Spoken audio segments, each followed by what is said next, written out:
Hello learners, I hope you all enjoyed the theory lesson of Matplotlib.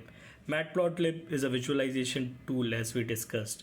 It's an inbuilt command which we can use in Python and create beautiful plots to explain our insights and results. Next, in the next video, we'll see the coding example and how to use a single one-liner command to create plots like box plot, bar graph, line graph, pie chart, and when to use which plot. When we have to show the percentage and proportion, we need to use pie chart. When we need to show the comparison of a continuous data, it's a histogram.